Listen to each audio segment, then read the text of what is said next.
Hello there, good evening. This is Starr Today here on Star 103.5 FM. I am Tutuwaa Danso. Let's see the stories making the headlines in this hour.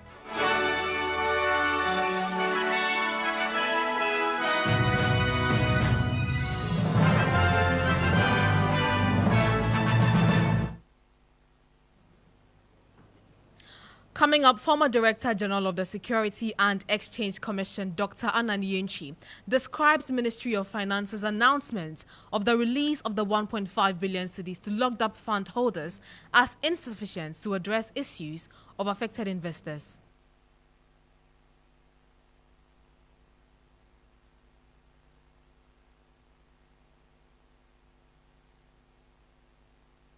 Have some to come and bail out those who.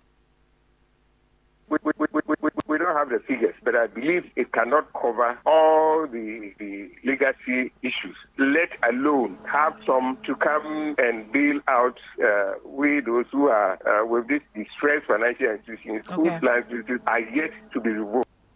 Also in this broadcast, senior lecturer at the University of Ghana Business School, Professor Patrick Esuming says government's latest debt restructuring agreement with Eurobond holders will strengthen the dancing cedi against major currencies. The market will read this as Ghana making progress in its restructuring. I think we should see some rebound in terms of the strength of the currency. It also means that once we complete this, some of the projects that had been in limbo because of the negotiation of the debt restructuring, we expect that they will progress. And later, WAEC waits patiently for government's 47.125 million warrant to reflect as cash to go ahead with this year's BECE. We are working towards that through the gift me system with the Controller Accountant General Department. So obviously, our expectation is that the authorities will expedite action on this, considering the urgency of the situation. Meanwhile, education think tank Institute for Energy Studies is pushing for stakeholders' engagement to allow parents pay part of the BECE and WASI registration fees. I don't think government will allow parents to pay for this. We can open a discussion to engage government and other stakeholders as to whether we should allow some parents who could afford pay for the registration of their awards. And I know that some parents will be willing to do this. Well, you will hear from the National Council of Parent Teachers Association on this development. Also, MP for Tamale South cautions against some provisions in the Affirmative Action Bill, arguing they flout provisions in the Constitution. We should have an affirmative action bill to correct the gaps and to allow for more representation of women in public decision making and their representation in the public and organizational spheres of our national life. There are details of this and many other stories, including sports, business, and some international news, making the 90 minutes of comprehensive bulletin.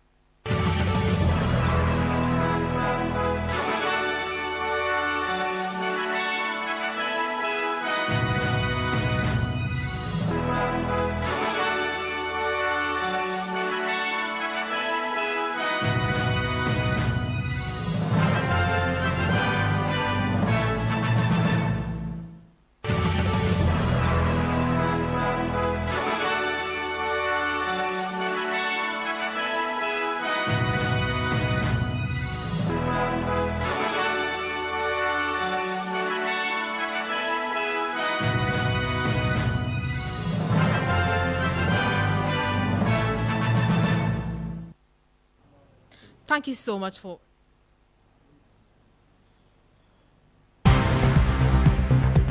Star News is coming to you live on Ultimate 106.9 FM in Kumasi, Empire 102.7 FM in Takrady, Zeps 95.9 FM in Zebila, Nissim 100.1 FM in Lamshao, My Star Radio in the USA. Also live on Facebook on Star 103.5 FM and on starfm.com.gh around the world. This is Star 103.5 FM. Star News. Informed, in depth, in touch. Thank you for choosing us this evening. Remember that the bulletin is streaming live on our Facebook platform at Starr FM. And also you can join us on 055-288-0216 on WhatsApp with your thoughts and comments. The details now. Former Director General of the Security and Exchange Commission and convener of the Locked Up Investment Holders Forum, Dr. Anani Enchi, has described the Ministry of Finance's announcement of a release of some 1.5 billion cedis to locked up fund holders as insufficient to address issues of affected investors. The Minister for Finance, Dr. Mohamed Amin Adam, speaking at a town hall meeting in the UK, announced a directive from President Akufo-Addo to disburse 1.5 billion Ghana cedis to customers to be completed between now and October. He explained that while the government should not be held responsible for the investment decisions of individuals, their administration is committed to showing care and support. Foundation, that government will not be held responsible for the investment decisions of individuals. But this government is so caring. Mistakes were made. People were not well informed. Maybe they didn't know who to consult to be informed or advised. But we also know that the people who are affected are suffering. We heard that some people have died. Some people had to commit suicide. This government is so caring that in the first place, we granted some bailout to all the affected. And I want to tell you again that the president has directed that we do another bailout. So between now and October, we will release 1.5 billion Ghana cedis to the affected people. This will not pay the entire amount, because the entire amount is 4 billion, but we are showing the roadmap. We will do 1.5 billion. Inshallah, Dr. Baumia will come as the president, and we will do all the rest. But as we do it, we are also cautioning you. Just as we have responsible banks, we also have bad banks. You will say that the regulators must ensure that we don't have bad banks. But in every house, there is a Mensa.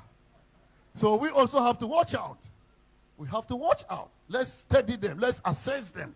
Let's seek the advice of, financial advisors before we decide where to invest and how much to invest. And may God bless all of you.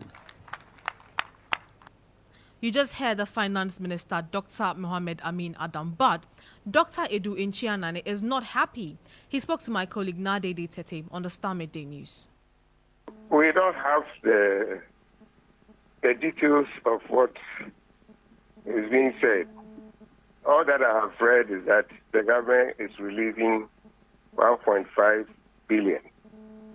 And this is part of what the budgetary allocation was. In the budget, they made allocation for 4 billion. The 4 billion was made in the budget for the recapitalization of NIB, and then for the payment of these legacy issues. The legacy issues are all the depositors that have still not been paid, i.e. from the Security Selection Commission sector, where they revoked the licenses of fund managers, including Black Shield. That is Dr. Ingram's company, Black Shield and others. Some of them, they put their money into a mutual fund, which was the GCP Capital. So those are the legacy issues. Okay. And then they said they were going to use part also to help the distressed financial institutions, the specialized deposit-taking institutions. We are at the distress. We are part of this distress financial institution that has been declared insolvent. Then the government said it was using 2.3 billion out of the 4 billion to recapitalize NIB. If government does, as soon as government has done that, then there is a balance of only 1.7 billion to be used for this legacy, and then for part also to be used for the distress. But I believe, even though government hasn't brought up the figures, I believe that the legacy ones, the Kwesindum ones, Kwasindum's group, its company, Black Shield, and other fund managers whose licenses were revoked. The depositors that are with these institutions, I believe that even that 1.7 cannot cover. We don't have the figures, but I believe it cannot cover all the legacy issues, let alone have some to come and bail out with those who are with these distressed financial institutions whose licenses are yet to be revoked. So the government could come out clearly and let us know where these funds are going, because we believe the funds are insufficient to cover those whose funds has been the revoked institutions, the licenses that has been revoked for these institutions that are yet not been paid, which is traveling over 4 or 5 years that government promised to pay. So your concern is that the money is not sufficient, and you do not think that it will not get to you. It will not even cover us at all. It cannot even cover, I believe, it cannot cover those licenses whose licenses has already been revoked. Those licenses, companies whose licenses has already been revoked, their depositors has not been paid. And this 1.5, I believe, cannot even cover all the depositors of the revoked, the collapsed financial institutions. All right, so going forward, those of us whose institution has not been dissolved or revoked. But you also are in distress. You think that this will not get to your turn? Distress. We are not sure it will even get to the distress at all. Okay, and so what do you want government to do? You are asking for clear details. What we want government to do is to make additional budgetary provision. The government is going to the parliament for the mid-year review. Government should determine the quantum of funds that are locked up in this industry. They know it. Nobody should tell them. The Bank of Ghana has the figures. The Securities and Exchange Commission has figures for their side. They should know the quantum. That 1.5 cannot.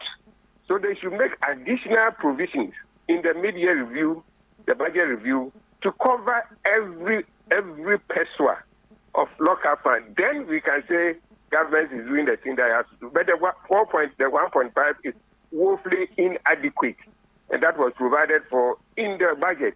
They must do additional provision in the mid-year budget to cover the entire local funds in the financial market. Okay, all right. Just before I let you go, there are those who say that it is as though it's because we've entered into an election year in year, government is making this promise, bearing in mind that people have been calling on governments to act on this matter for a very long time. Your thoughts? Yeah, as for us, we would demand our money, whether election or no election. We would demand our money from government, making sure the Minister of Finance makes financial provision. We are talking about the ministry. We are not talking about a party. All right. The ministry will continue to be there.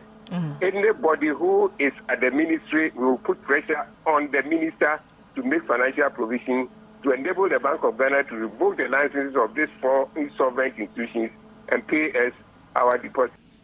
Well, you just heard Dr. Inchi Eduanane there speaking about institutions that were distressed and those that had their licenses revoked. And he made mention of Black Shield or Gold Coast Fund Management. So let's just stay on this further and engage convener of the aggrieved Gold Coast Fund customers, Charles Nyame. Thank you so much for your time this evening, Mr. Nyame. Thank you, Tutuwaa, for having me this evening on your show. Absolutely. So earlier in April, you did indicate that if the government doesn't pay you by June 30, you would embark on a demonstration. But now the finance minister says 1 billion cedis has been released for you. This is good news, isn't it? Not entirely. We see it as a positive sign of commitment on the part of the government, but not as a good news. Because Tutuwaa, you see, even Gold Coast Fund Management customers alone, the outstanding locked up funds for the customers is in the tune of 4 billion Ghana cedis. So if this release, which is the 1.5 billion, if it's supposed to go for Gold Coast Fund Management customers alone, it wouldn't be able to pay even 50% of the outstanding balances of these customers, not to talk of other institutions being part of this 1.5 billion released. You see, it has been 6 years now. People's money have devalued, and the least we expect from the government is to come and release another partial bailout. We expect the government to come and pay the amount in full, even at its depreciated form. But if the government comes out to release 1.5 billion for the entire sector, then there's nothing to write home about. Right. We are calling on the government that we see this as a positive commitment from its side, but we believe that the government could do better. They should come back again and top up the amount that they have released so that at least people could get 70 or 80% of their outstanding locked up funds. Then we could talk about the rest.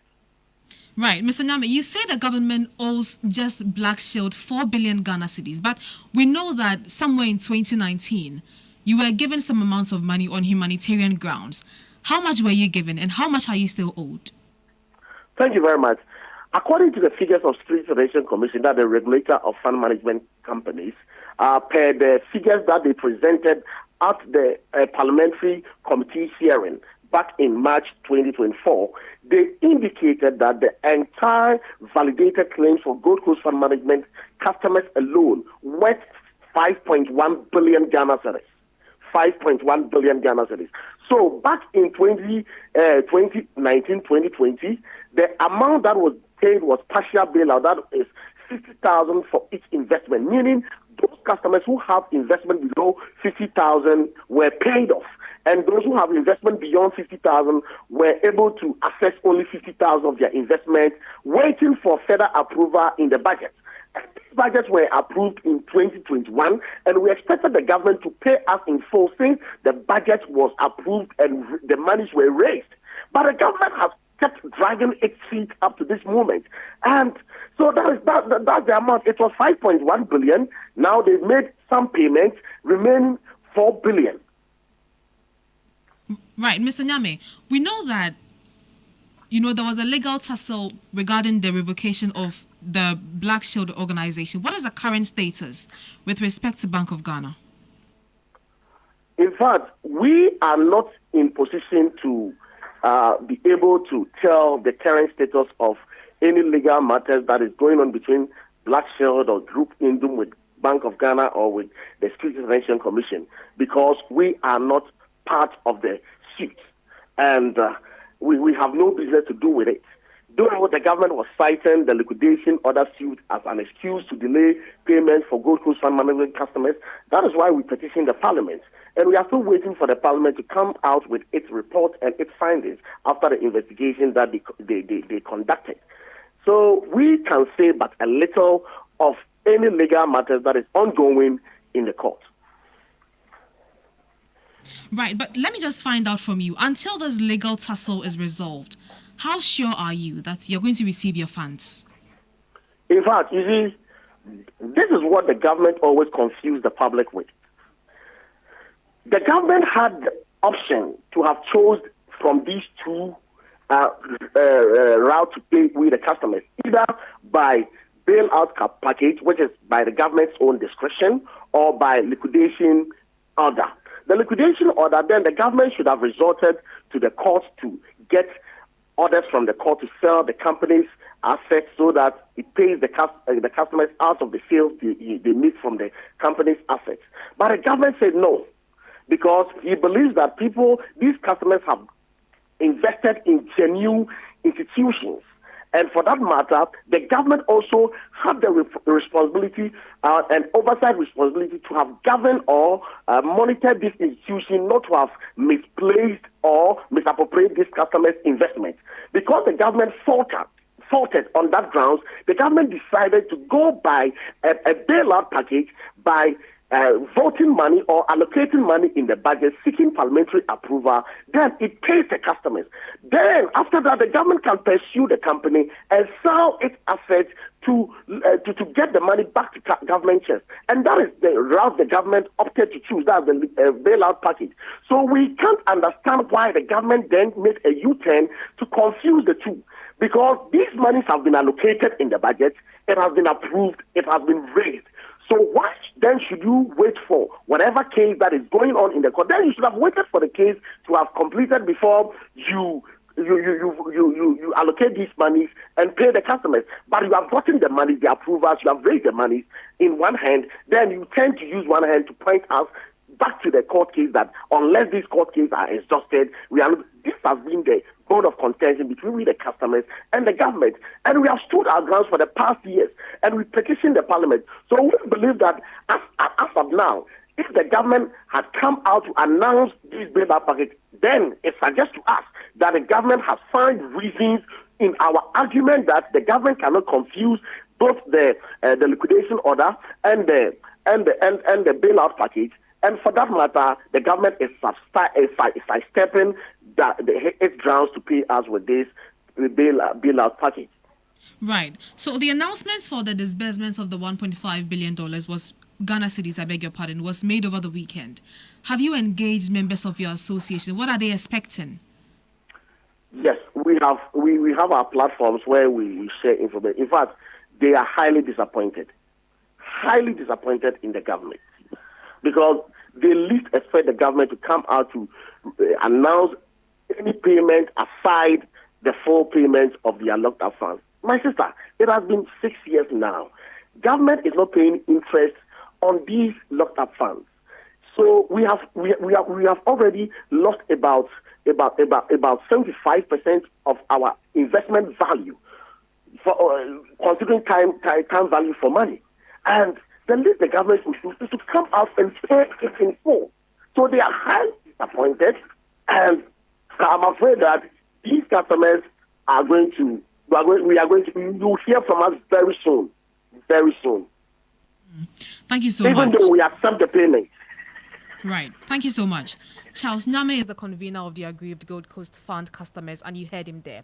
Let's still remain on issues relating to the economy, and a senior lecturer at the University of Ghana, Professor Patrick Esuming, believes the city's recent fall against the major trading currencies will come to some halt following government agreements on debt restructuring terms with Eurobond holders. Well, the Finance Minister, Dr. Mohamed Amin Adam, announced the completion of the debt restructuring program with the official creditors and Eurobond holders at a UK town hall meeting. Dr. Amin Adama said that the move has resulted in savings of $8 billion for the country. And so don't let anybody talk you down. You should raise your head up, and you know that your government is doing the right thing. We are bringing the economy back. Our president said that we know how to bring the economy back, and that is exactly what we are doing. The good news, many projects had to stall, because when we decided to go to IMF, one of the conditions was that Ghana had to do what we call debt operation. We had to go and restructure our debts, because our debts were considered unsustainable. I want to announce, for those of you who are interested in the debt restructuring, which has become Ghana's most difficult problem for the past 2-3 years, we are bringing it to an end. We are bringing the debt restructuring to an end. Last 2 weeks, we concluded negotiation with the official creditors, and we've agreed to restructure $5.1 billion. And I'm telling you, your government is good in negotiation. Of the $5.1 billion, we are going to make a savings of about $2 billion. As I speak to you, tomorrow morning, there will be an announcement that we have also concluded our negotiation with the Eurobond holders, $13.1 billion.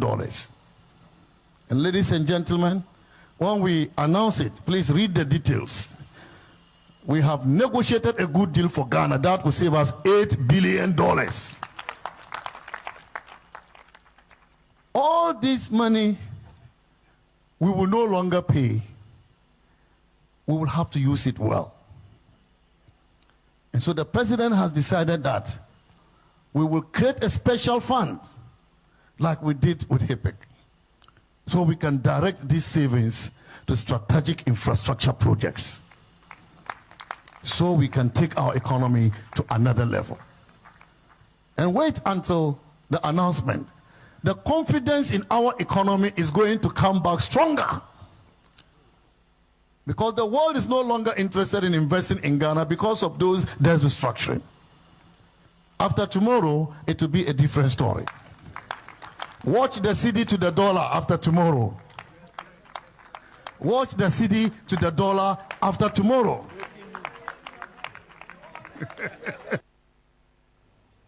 Dr. Patrick Esuming believes this agreement is good news for the economy as government stalled projects in limbo will progress and some stability recorded by the city. He spoke to our sister station, GH1 TV.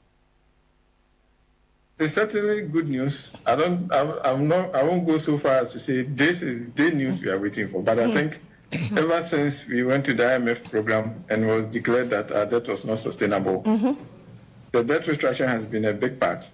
As you know, last year we completed the domestic section of the debt restructuring, and we are now doing the external one. So to hear that we finally be able to complete it, and also that we are going to make over 8 billion in savings, I think that's quite substantial. You look at the total size of the external debt, as at the most recent data released by the Bank of Ghana put it at around 30.6 or so billion USD.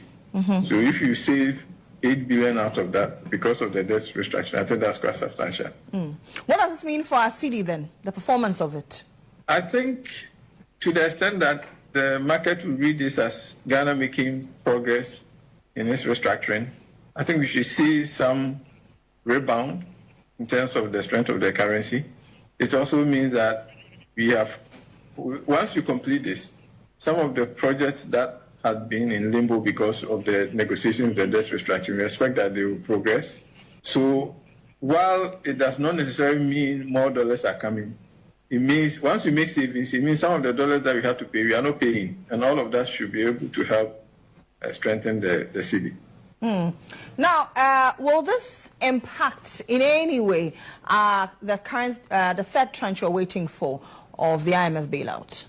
So I think there are two components of the external debt. The one with the bilateral creditors, the official creditor committee, and then the one with the bondholders, the private one.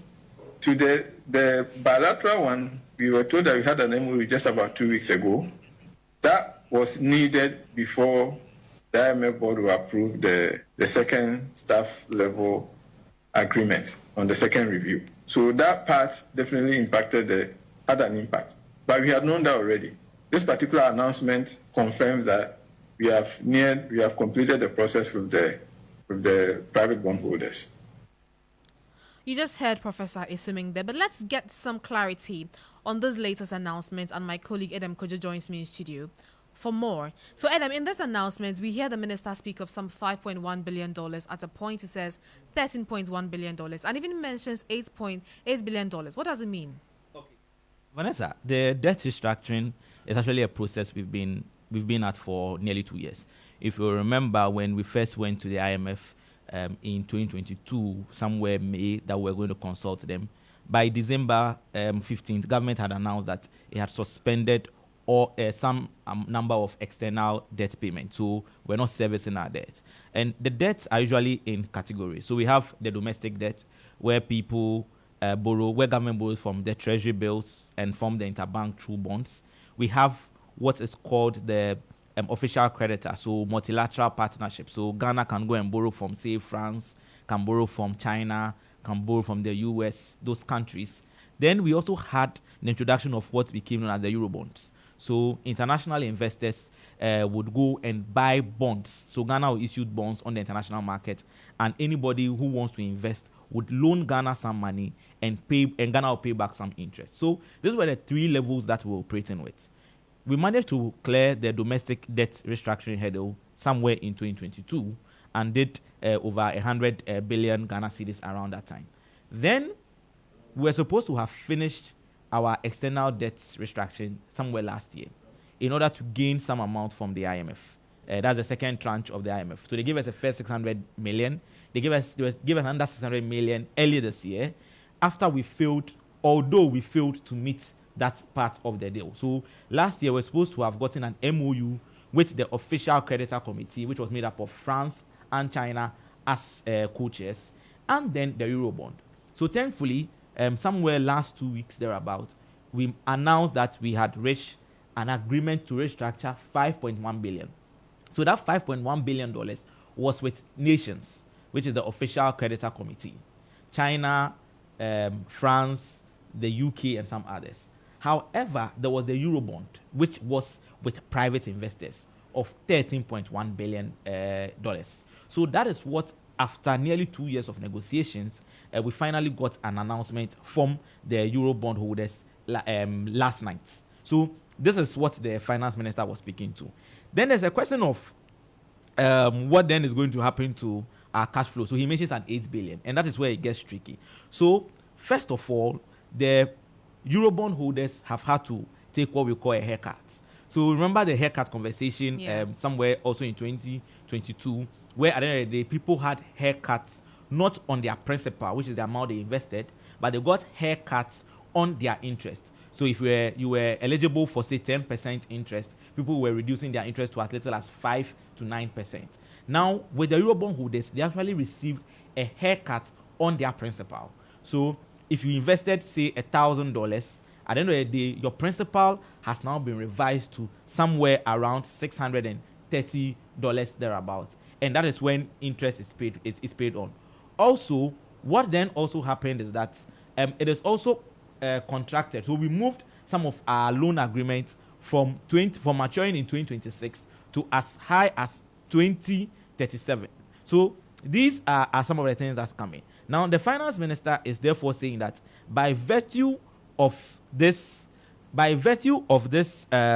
agreement, haircut coming in and the extension of time, he claims that we have saved 4.7 billion in terms of the cost. So taking out 37% of the 13.1 billion means that the new principal is less by 4.7 billion, which he calls our savings. Then he also says, by virtue of the new cash flows that are coming in extended to 2037, that also saves us 4.4 billion. So in all, the finance minister says this agreement is saving us in excess of 8 billion.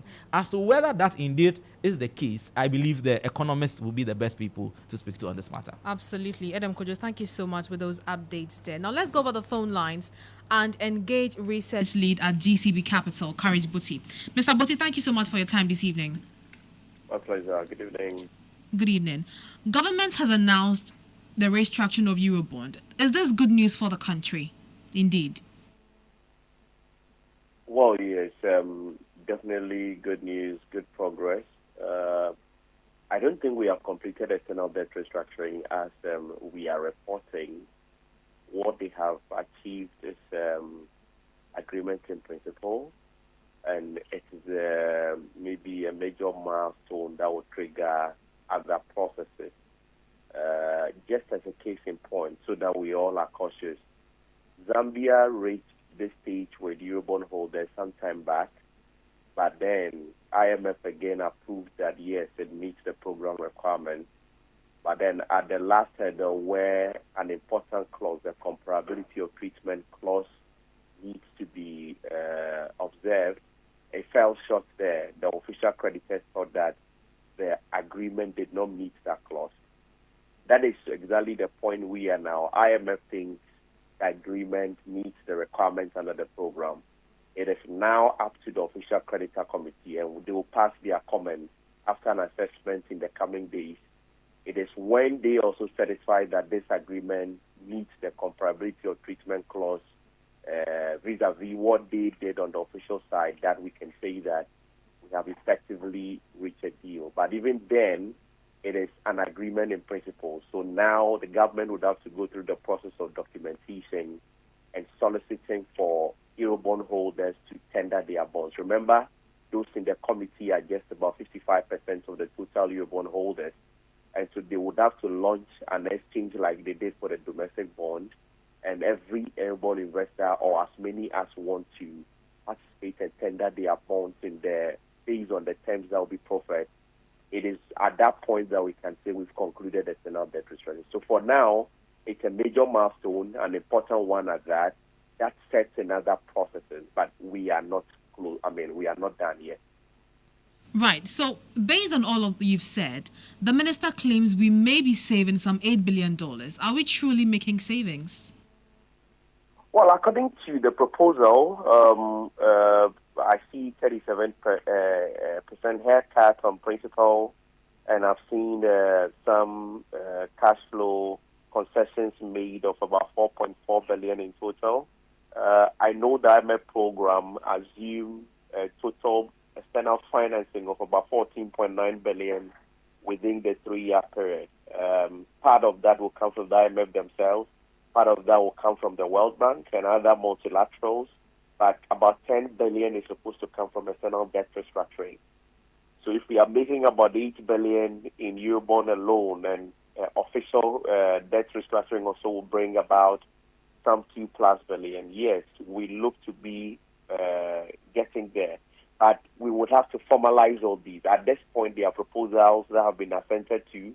The fine test of the documentation would have to be agreed to by all parties, and we go ahead to exchange. In fact, we are doing these calculations, I believe, based on the 13 billion outstanding. Will all investors tender their bonds, and will we get the total 13 billion tendered? If we don't have 13 billion tendered, we can't be talking about 8 billion. So at this point, there may be assumptions based on the value outstanding. But in the case of domestic restructuring, where we had 93%, 90%, in some instances 87 or so percent success rate, if we get maybe a 90% success rate, it means that it could affect how much savings you are making in total. So it's a positive sign, no doubt, that I'm not belaboring or belittling their achievement, but I'm trying to say that, the job is not done yet. I think there is some fine details to be ironed out in the coming weeks and months, really. And it is when government is done with that, they would launch an exchange where investors can exchange their bonds for new ones. Right. So we are seeing the government make plans to make a commitment of over $400 million this year to bondholders and then increases later. But can the economy accommodate this level of forex outflows? Well, we should be able to. Remember all this while, since December, 2022, where we suspended external debt service, we should have been paying external debt from then till now. So almost 2 years on. The moment we complete external debt restructuring, the commercial side of things, 6 months after you have to pay coupon. And, well, the nation generates revenues anyway. We still generate revenues. We have reserves. Probably not enough to pay at the terms that existed before. But from what we are reading, interest rates would have been reduced from averagely 8-9% on most of the Eurobonds, some even above 10%, to now between 5 and 6%. There are those that are even offering now coupon rates of around just 1.5% under the new structure envisaged. If all this goes through, it means a lesser burden for the government. And then they would have to find ways and means of paying going forward. We don't have an option. We owe, we have to pay. We suspended because we were in trouble. Now we've reached an agreement. The good thing is that the official side of debt treatment will give us a moratorium, at least for the next few years. But for the commercial side, we would have to keep paying. That side, the moment we complete the restructuring and the coupon count starts, we would have to find money after 6 months to pay the first tranche of first installment of coupon. Right. And then I guess from here we'll have to even look at the other commercial creditors like the loans, pure loans government has contracted. Those ones per the debt restructuring under the common framework. You have to finish official, finish the Eurobond, and then you go to the other commercials. So we are now going to look into that space also to try to complete that side. Right. If you say that this restructuring process will give the government a lesser burden, to the layman, what will this mean for his pockets? Well, to the layman and then to everybody who cares, what this means is that we are getting closer to regaining debt sustainability. Debt sustainability means that everyone we owe is now getting close to the point where they'll say that, let's not worry, they can pay. And they can pay not because government says we can pay, but because of the assessment, the debt sustainability analysis framework and what numbers it threw up, the growth out, and all those things. That is why people creditors will be convinced that we can pay. So from there on, if that confidence returns, then it means that the Forex FX pressures we saw in 2022, 2023, and the up part of this point of 2024 shouldn't repeat. At best, there can be some correction along the way, not enough to take us back to where the whole problem started from, but at least to a reasonable point. It also means that now that the expectation is interest rates to start falling in the U.S. and other key markets, at least along the year as we approach the end of year, Ghana can be positioning itself in time to attract some of those offshore flows into our local economy, which means that CD FX liquidity on the local interbank market also improves, and we could even the speculation that is driving the depreciation of the CD can begin to ease or ebb a bit. And that means that the inflationary effect of depreciation would have also been taken care of to an extent. Fuel prices are rising, not necessarily because crude oil prices are high, but because of depreciation. If these factors align, we shouldn't see as much jump in crude oil prices as probably previously. And cost of living should be contained a bit if now exchange rate can be predictable going forward. You do not expect as much jump. So it has positives for all of us. I just don't think that like we saw in 2004, 2005, 2006, where buildings, toilets, and different facilities are put up and you will see epic initiative. I don't think we are in such a time where you will see such structures coming up with those kind of inscriptions in them, because we would have to be more prudent this time than before. And there are fine clauses in the agreement that seem to suggest that if something go on towards now, these creditors may recall their money immediately. And so there are reasons for us to be cautious and more careful going forward. And that is what we should expect as citizens and as economic actors and hold our government into account for. Right. Thank you so much, Courage Buti, for your time. He's an economist and lead research at GCB Capital. Starr Today. First, fast, and credible. Away from economic-related issues, the West African Education Council says it is waiting patiently for the government's 47.125 million Ghana cedis warrant to reflect as cash to go ahead with this year's Basic Education Certificate examination. While this follows the release of some 47.125 million Ghana cedis to the council out of the 93 million cedis debt. According to the council, this year's BEC is not in limbo despite government indebtedness. Speaking to our sister station GH1 TV a while ago, Director of Public Affairs at WAEC, John Kapi, said the council is waiting for the warrant to reflect as cash to enable them go ahead with this year's examination. That is our expectation. We are working towards that. But if all things being equal, are you certain that government's indebtedness will be paid off so that you can start at the scheduled date? Yes, I believe so, because the warrant actually allows us to process the payment through the gift system with the Controller Accountant General Department. So obviously, our expectation is that the authorities will expedite action on this, considering the urgency of the situation. And our hope is that by the close of this week, this process will be over and the money will be ready for us to be able to conduct the examination. And if by close of week it's not ready, what happens? We are optimistic that by close of week it will be ready. Year in, year out, we experience issues of this sort. When stakeholders go to the table, what is missing in the link? I would say that it's very difficult to explain this because we would have made our budget ready the preceding year. As we speak, our 2024 budget got to the ministry as early as October 2023. Okay. So really, it's difficult for me to tell what exactly the missing link is.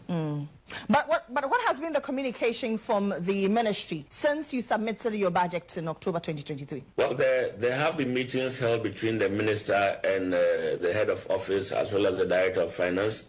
And in all these situations, he acknowledged that, yes, they needed to release some funds for us, to be able to conduct the examination. But then that actually has not materialized until what we received on Friday. Education think tank Institute for Energy Studies is pushing for further engagements to allow parents to pay part of the BEC and WASI registration fee. Executive Director of IFEST, Dr. Peter Anti, spoke to my colleague Lily Mohammed a while ago. It beats my imagination that we continue to have this challenge, although we know that the timetable is set right after the next BEC or WASI is written. So we are sure when BEC is going to be written and when WASI would also be carried out. So I still don't understand how we are always not able to meet the demands, the payment schedules for WAEC, and then few weeks to the exams, there is that confusion whether the exams will come on or not because of lack of payment here and there. I really don't get it. Now, as an educationist, I mean, you interact with students or pupils, I must say.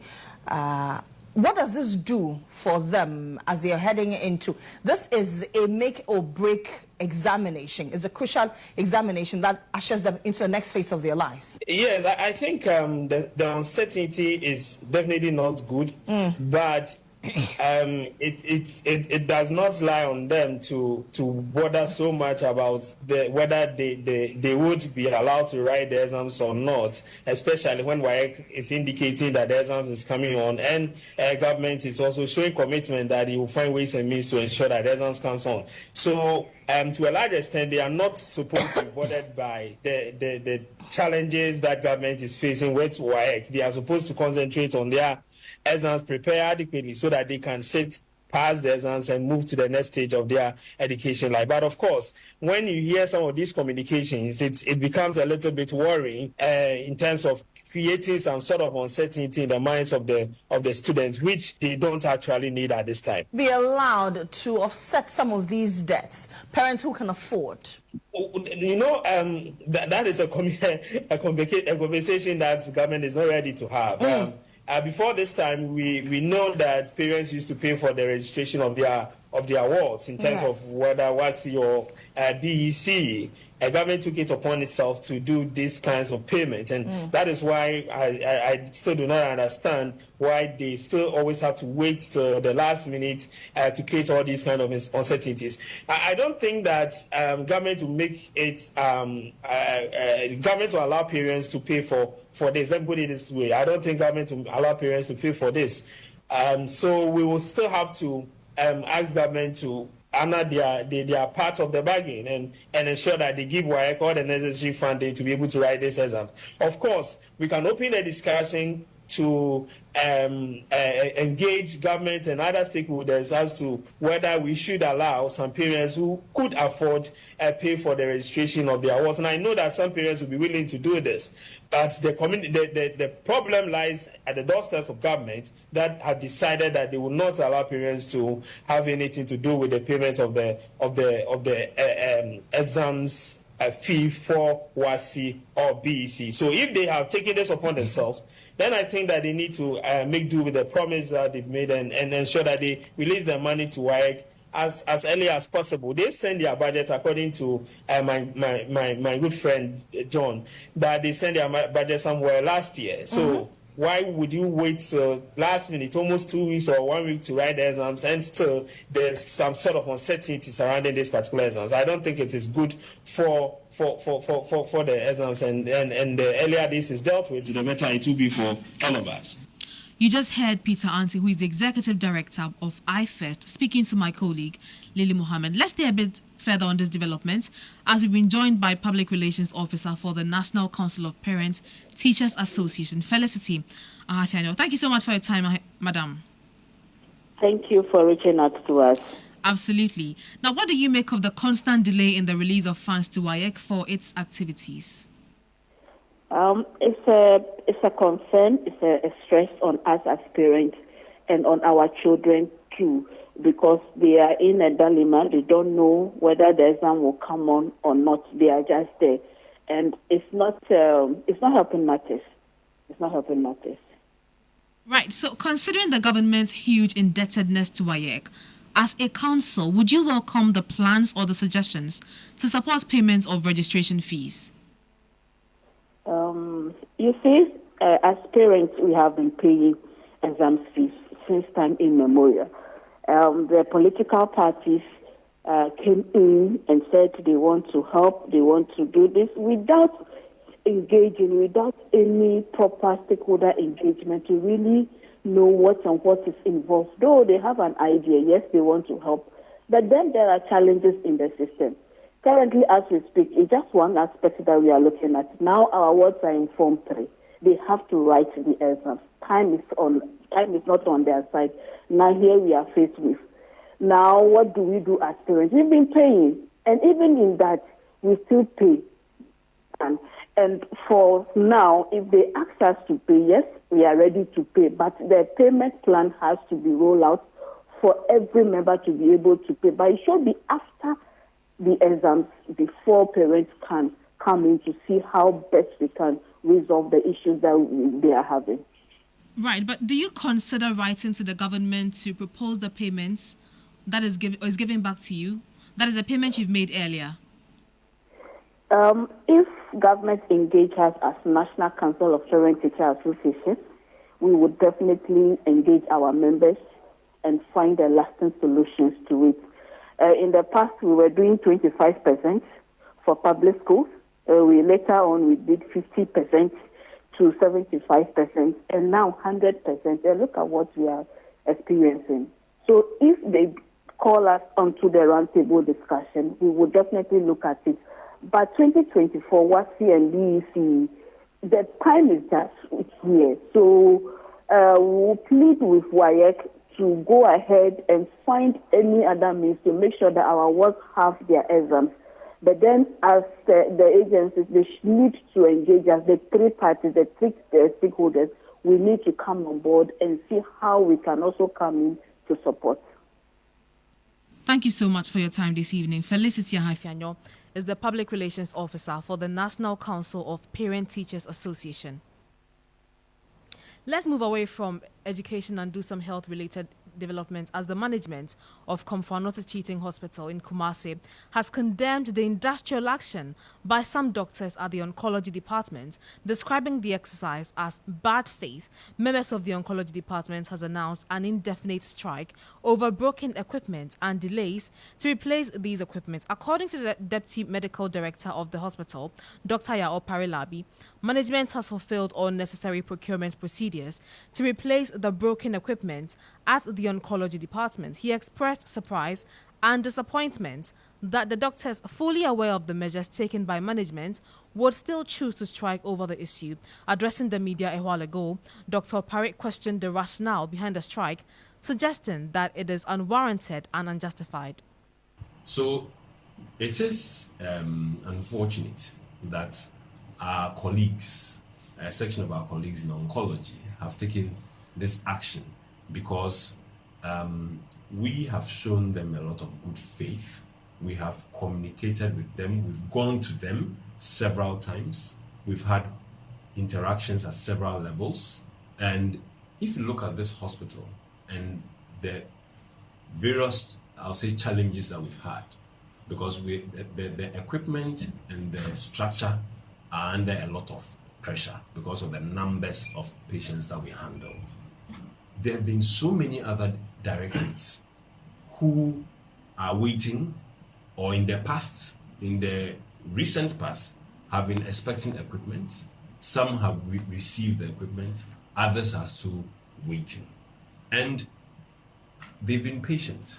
If everyone who was waiting for some equipment or some logistics decided to go on strike, then the hospital will just grind to a halt. But this year alone, the hospital has made big strides. Hospital has acquired brand new dialysis machines and is in the process of acquiring more, and that is why we can now be part of the free dialysis NHIA package. If we had what we had initially, the 1.5 machines that the CEO mentioned once, now we have 7 machines, dialysis machines, and there are more. We've refurbished a place that can take over 20 machines. Let's go to the Ashanti region and engage our regional correspondent, Justice Isaac Bediako, who was at the press conference, and he's joined us over phone from Mondes. Bediako, thank you so much for your time this evening. What more can you report on the strike? Well, I must say that the management of the facility are very angry about this strike, and they believe that the people who led the strike in the Confederate Teaching Hospital have ulterior motives because the leadership, that is the oncology department leadership, are involved in the procurement of the new equipment that they need to fix the broken parts of the equipment in the facility. And they even led the negotiations. And they have gone through all the procurement process by meeting the CPA authorities to make things flexible for them to get the equipment. And so they have met every condition that has been done. They are just waiting for delivery from the service providers. And so they can't understand why doctors, knowing this measures that they've put in place, then they will announce a strike action.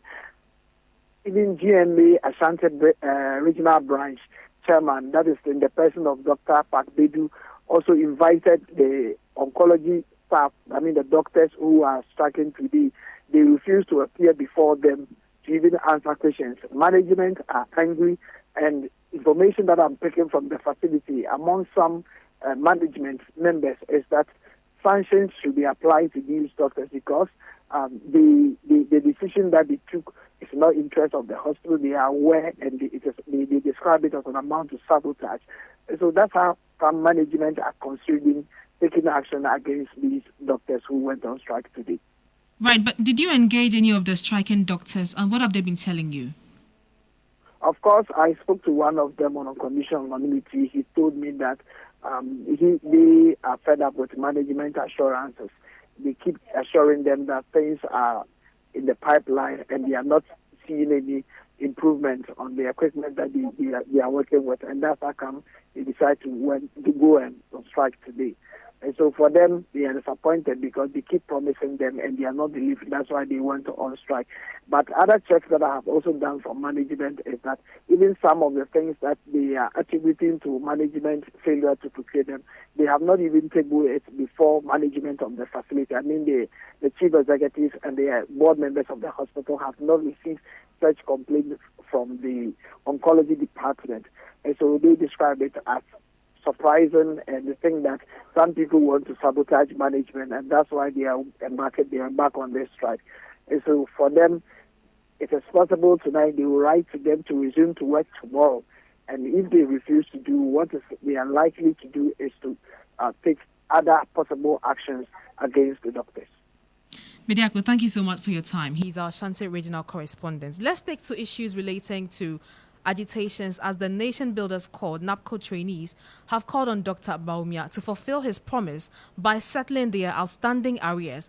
During his campaign in the Volta region on June 2, 2024, Dr. Bawumia pledged to pay the trainees 9-month arrears, a commitment that has yet to be honored. This delay has prompted the trainees to demand immediate action.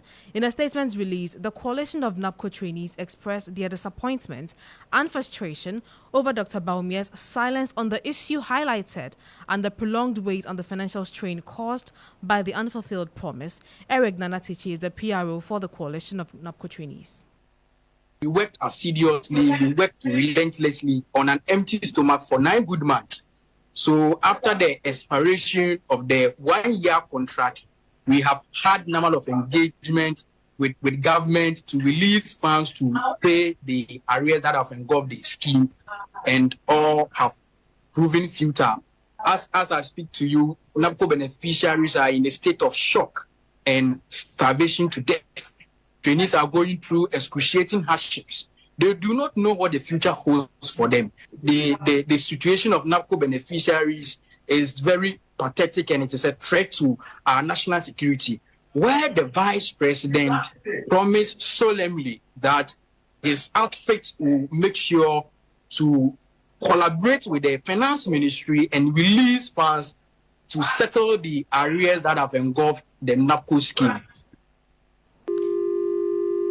Let's go over the phone lines and engage Eric Nanatich, who has joined us over phone. Eric, thank you so much for your time this evening.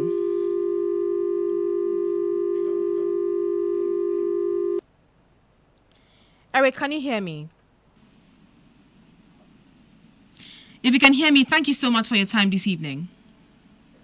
Thank you very much. Great. Now, what necessitated the move for you to demand payments of your outstanding arrears?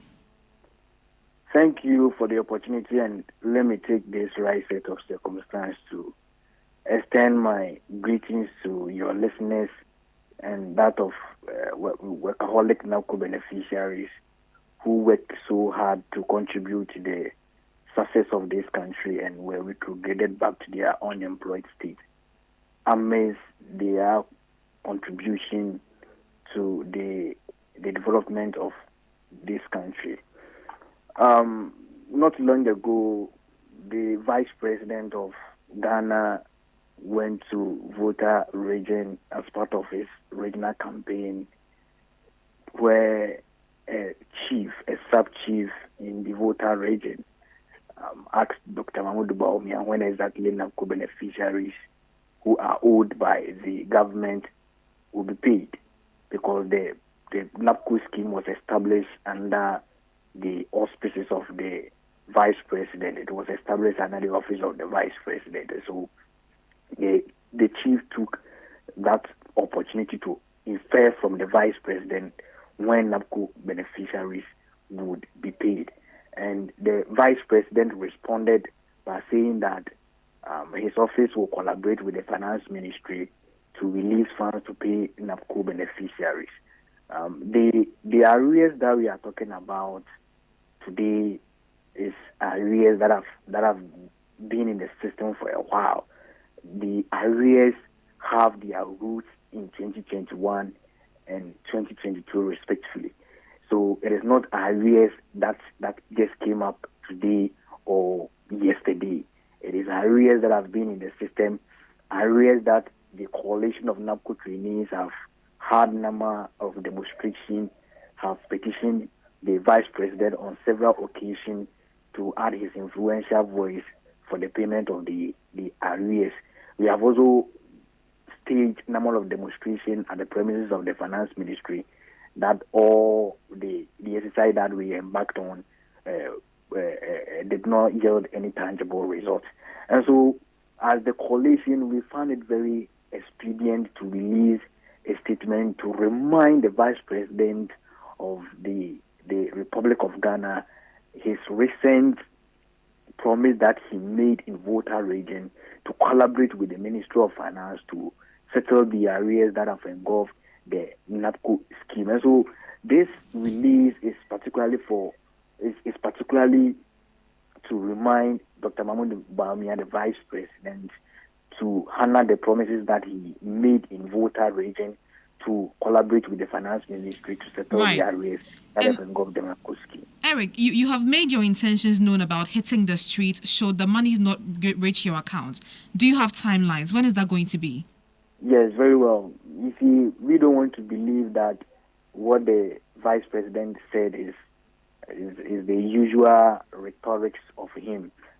We want action, and so if the Vice President fails to honor his promise that has been made, we are going to take a very massive demonstration, and we have given the Vice President 1 week ultimatum. If nothing happens, if we do not see our money in our account, we are going to start the process with the Ghana Police Service and then ultimately come out with a particular day that we will stage the demonstration against the flag bearer of the New Patriotic Party and the Vice President of Ghana. Eric, thank you so much for your time this evening. Eric Nanatichi is the PRO for the NABCO trainees. Now, United Nations member states are expected to align their agendas and political policies with sustainable development goals by 2030. But with less than 6 years to the deadline, less than 4% of the SDG targets are on track to be achieved in Africa. This is why Ghana will be hosting policymakers and the private sector for the upcoming SDG Action Summit to renew commitment to the implementation of the SDGs and catalyze actions necessary to put the SDGs on track across the continent. My colleague Nadima Umar Uthman has the details. In 2012, 17 Sustainable Development Goals were put together to initiate a call to action in ending poverty and inequality, protecting the planet, and ensuring that all people enjoy health, justice, and prosperity by 2030. But with less than 6 years to the deadline, less than 4% of the SDGs targets are on track to be achieved by 2030 in Africa. A joint report published in 2022 by the African Union Commission says that without quicker progress towards achieving the SDGs, at least 492 million people in Africa will remain in extreme poverty in 2030. A situation the upcoming SDGs Action Summit, which will be held in Accra on 2nd and 3rd July, hopes to address. It is this conviction that has inspired the organization of the SDGs Action Summit 2024, which is being held under the auspices of His Excellency, the President of the Republic, in his capacity as co-chair of the Emeritus Group of the UN Secretary General's SDGs Advocates. This SDGs Action Summit 2024 comes as our world prepares for the UN Summit of the Future, which aims to turbocharge actions on the SDGs, as well as build a consensus on delivering a better today while safeguarding.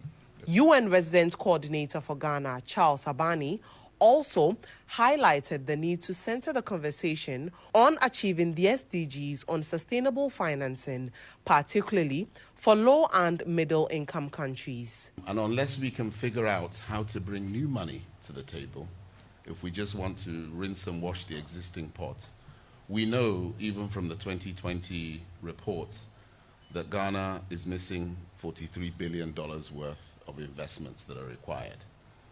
And that was before COVID even came along and took us further off track. And that was before some of the global crises that we see that continue to impact Ghana. So sustainable finance and a conversation about how we ensure that we have a financial system that enables developing countries, however you define them, low income, middle income, lower middle income, emerging economy, that they have the resources and the fiscal space to actually deliver on the aspirations that they have as countries. Unless we crack that nut, we'll be going nowhere. Adding to the issue of sustained financing, African countries like Ghana also face peculiar challenges with climate change, the effects of COVID-19, policy failures, and misgovernance. The theme of the summit is From Midpoint to Success, recommitting, scaling up, and accelerating action on the SDGs. The Member of Parliament for Tamale South, Haruna Idrisu, has cautioned against some clauses in the Affirmative Action Bill. According to the immediate past minority leader, some of the clauses demanding gender balance in some elected portfolios and even employment in the private sector might be in breach of the 1992 Constitution. Speaking during the presentation of the report of the Gender Committee on the bill, Mr. Idrisu asked the House to tread cautiously. So, Mr. Speaker, there are germane constitutional issues that have been raised. And I think that this is not one of those bills we should encourage that it should pass through a certificate of urgency. We must be thorough to every clause of the bill, subject it to the constitutional test, and subject it to best practice in the world. This matter of strategy, matter of private sector. And Mr. Speaker, I'm just concluding with a quote for the Hansard on the private sector. There's a quote I saw, the Gender Equality Compliance Certificate, independent constitutional bodies, clause 15. Then they have something on private sector. Page 14, Mr. Speaker, 24, clause 24, private sector. Parliament wants to make law, and it says the employer. So maybe, Mr. Speaker, let me just go to TUC, trade union. It says a trade union shall ensure that the principle of gender equality is reflected in the constitution of the trade union. Why? The trade union conducts an election consistent with the provision that there is freedom of association in Ghana. You are passing a law that when the trade union goes to Congress, and elect 8 people, you want to ensure strict compliance with this law. How will that sit with the constitutional provision on the trade union and the freedom of association? Then finally, Mr. Speaker, private sector is reads, and I'll end there, Mr. Speaker. Subject to subsection 3 of section 3, an employer in the private sector shall take measures to ensure progressive gender equality of employees. I have my company. I'm a private sector person. I'm for profit making. Mr. Speaker, I can even say as a businessman, bring me more luck than men. So I want to work with women. You want to legislate on this? Or more Thank you, leader. So cautiously in working this bill. Thank you. Important Thank that you, Ghana leader. should have an affirmative action bill to correct the gaps and to allow for more representation of women in public decision making and their representation in the public and organizational spheres of our national life. Deputy Minority Whip Comfort Doyo Gansa Kujo, however, asked men not to feel threatened by the bill. According to her, the legislation, when passed, will empower women to complement their male counterparts. Mr. Speaker, now our young sister, Minister Newman, is here presenting it with Speaker Bagbin, who is also fully in support of this bill. Mr. Speaker, I want to assure the men that they shouldn't panic, they shouldn't fear. We are not here to pass this bill to take their seat, not at all. Every woman will contest if they want to contest. We will encourage women to contest. If they win, they come in. But nobody is going to take over from a man. Mr. Speaker, the only thing that we achieve this equality is marriage. One man, one woman. One man, one woman. Marriage. That's all. In Ghana. Everything else in Ghana. Women, Honorable, which law is that? I'm right. Which law is that? The only thing that you see that is one man. Honorable Deo. Yes, Mr. Which Speaker. law are you basing your argument? I'm saying that the only thing that you see that it works that way is marriage. The only thing that you see that it works that way is marriage. Apart from that, anything that we do in this country, the women are just below the belt. And we are passing this bill to encourage each and everyone, wherever the men too are falling short, we will make sure they also come to standard. And wherever the women too are falling short, we make sure they also come to standard. Mr. Speaker, this should not send panic to any man. We will make sure they are in safe hands. And this Honorable member, why? Is it because of one man, one? The rest, they just bully the women and they don't go anywhere when it comes to equality and parity. Well, what began as a simple idea on the streets of Accra Central has grown to become a beloved local business known for its unique and delicious porridge creations. In the following report, GH1 News' Abdul Hanan Adam tells the story of a young single mother of 2, Wasila Abdallah, who has turned a bowl of millet porridge, popularly known as cocoa, into a thriving business and is making waves in the food industry. This is not your usual cocoa. No, this is cocoa PhD. She degree awaje. In the heart of the bustling city of Accra, Wasila Abdallah, a single mother of 2, runs a popular porridge business serving people from different walks of life. Okay, baby. You want to take some cash? Oh, no, of course. You got to make some cash. As early as 6:30 a.m., customers gather at the spot adjacent to the SIC building in the Central Business District to buy cocoa, a spicy millet porridge. Baby, 4 3. Get 3 in you. Nimbi lady, I started selling this cocoa when I was in JSS. After school, if we are on vacation, I'll come and help my mom. So my granny started the cocoa before my mom. So they were siblings selling the cocoa. They were having branches. My aunties got married, so the branches got lost because they were not around. So when I was in SS3, I said, no, let me come and be selling the cocoa so that, because I love selling it. However, this is not the work environment Wasila envisioned growing up in Nima, a Zango community in the East Ayawaso municipality. Her dream was to become a lawyer, but something drilled her. Yeah, I'd wanted to be a lawyer.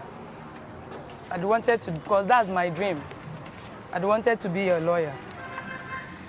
But you know, when I was in SS3, something came up. I got pregnant, so I couldn't go back to school.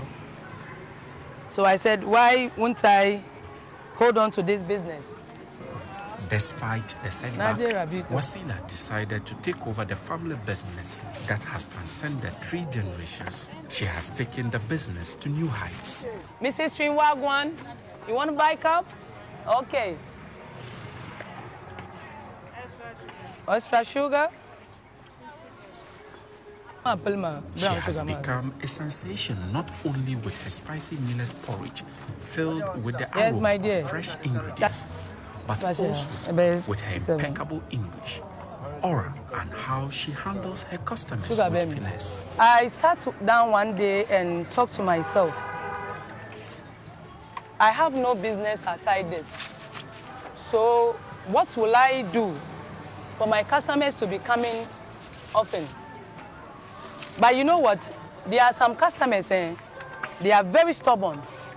Sometimes when they see you selling cocoa, they look down on you like you've never ever been to school before. But that's not the issue. So what I learned so far is, whatever you are doing, do it well. Do it very, very well. Wasila's journey hasn't been easy. Balancing motherhood and running a business requires immense strength and perseverance. It's very difficult. Very, very difficult. Because sometimes, even if I'm sick, I have to come here. Even if I'm not well, I have to come and sell to provide for them. Because they are all that I have. But Wasila's business is not just about selling food. It's about creating memorable experiences with her clients. Bismarck and Priscilla are regular customers, and they have shared with me why Cocoa PhD is their preferred breakfast joint. Aside from the Cocoa self and how he talks to his customers, how like her behavior, her attitude is very perfect. That's how I love coming back to. Oh, it tastes good. It tastes good. That's why I always been coming. That's how I always been coming. So it's like, I think the Monday she didn't come. So you see, hey, today there, what I'm going to eat. But since I've seen her, they have to come back and buy my cocoa. Yeah, I love that cocoa very well. I love the cocoa and the attitude of her, so I like it. She's really accommodating and the customer service is very great. Your passion for what you do sells a lot. So I think she has passion for what she does and she has passion for people. That's why she has gotten this far. And she's educated too, so it's a plus. Beyond her business, Wasila is committed to giving back. She caters for her siblings, offers free meals and donations to prison inmates and orphanages.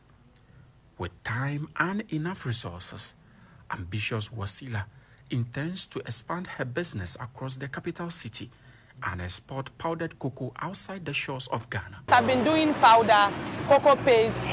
Some people do know me. Those who came and buy from me, they know me. But I now wanted to go viral. Maybe I will have a factory doing cocoa. I'm doing the paste, the powder, wholesale, whatever. Even the pincers itself, I do the powder of pincers. Wasila Abdullah's story is a testament to what can be achieved with determination, hard work, and culinary creativity.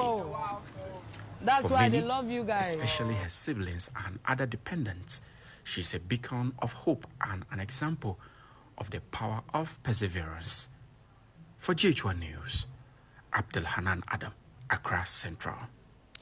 That was a report filed by my colleague Abdul Hanan Adam. But my colleague Benjamin Yamwa Benghazi is in the studios with the latest in sport. But before you go to sport, Benghazi, have you tried this porridge from the multilingual PhD holder Koko Sela?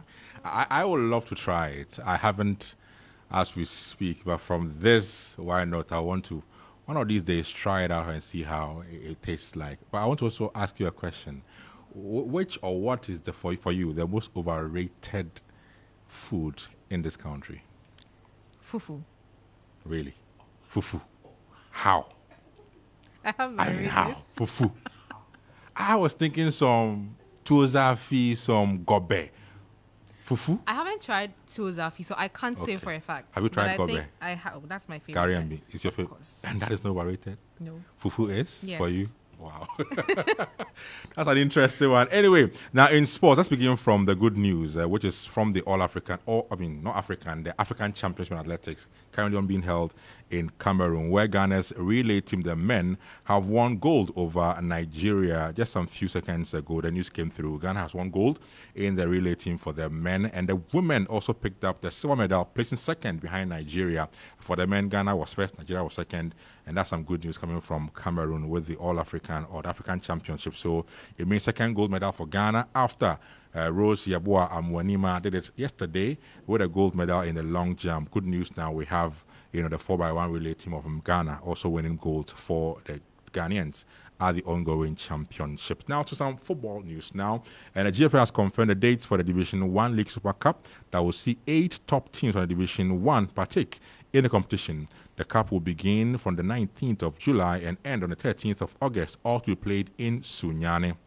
Now the 3 teams have one promotion to the GPL, that's Vision FC, Young Apostles and Basake Holy Stars will be joined by Okwa United, Hoho United, Techiman Heroes, New Adubiasi and Techiman Liberty Youth to make it an 8-team tournament to be played in Sunyani in July and August.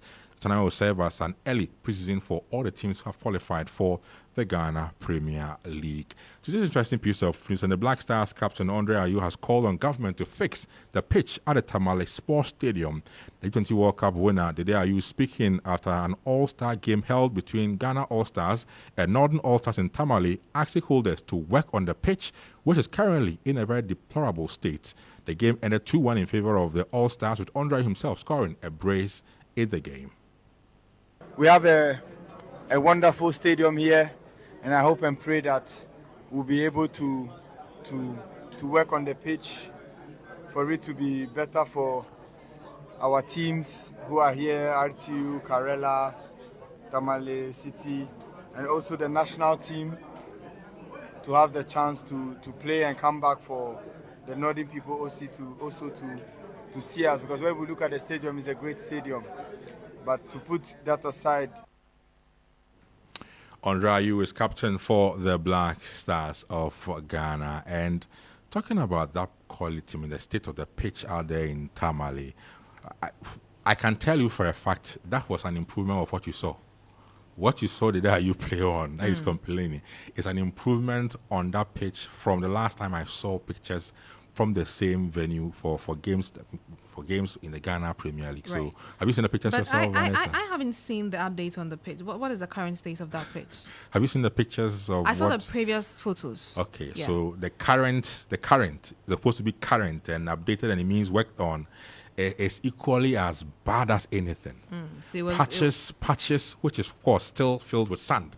Can you imagine a Tamale Sports Stadium that was built just about some under 20 years, yeah, 2008 for the Nations Cup. So it means under 20 years, right? For the about 16 years ago. 16 years, and that pitch has been left for me just in ruins.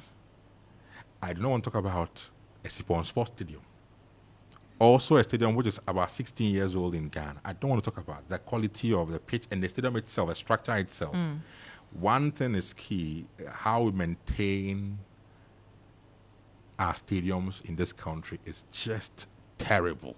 It's an eyesore. And we are just leaving it to some of our stars not to be complaining about the state of our pitches. You recall a month ago, Thomas Partey, before the Black Stars game in Kumasi, complained to the vice president and asked him to help fix the pitches at the Baba Yara Stadium. You are hearing from Andre as well about the Tamale Sports Stadium. The one here in Accra, you and I know it. It's in a terrible state, even though, yes, they still force the players to play on.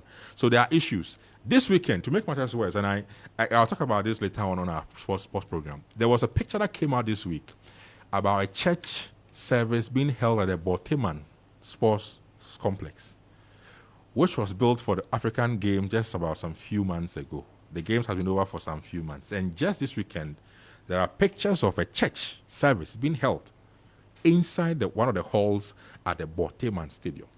Question is, who allows these things to go on? Why do we allow a church to go hold its service in a complex meant for sports usage? So there are questions you need to be asking the authorities Clearly, who manage those facilities. One question I want to ask you is it the same Tamale Sports Stadium where there was the discharge of the fecal matter? Same stadium. The same one. So they were fixing it then with that fecal matter. And if you see the current state... Now they're fixing it with more sand. If you see the current state, and it will tell you the sort of people we are. We were fixing it about 4 months or so Barely ago. 4 months ago. And its current state still is that bad that Andre, after having played on the pitch, is complaining and making calls for government to fix it. It will tell you the sort of people we are. And they claim it contributes largely to most of the failures in our games. It does, because, it doesn't help with the footballers. Point is that for footballers to play on some of these poor pitches, it has an effect on them. They pick up bad injuries, all because of the nature of these pitches. Okay, let me just end it with the games coming up this night in the European Championship. Tonight we have 2 games in Group B and C. Obviously, it's Albania taking on Spain. Big game on tonight. And Croatia take on Italy. These are the 2 games on tonight at 7 p.m. in the European Championship. That should be it for our sports. Thank you so much, Benghazi, for those updates there.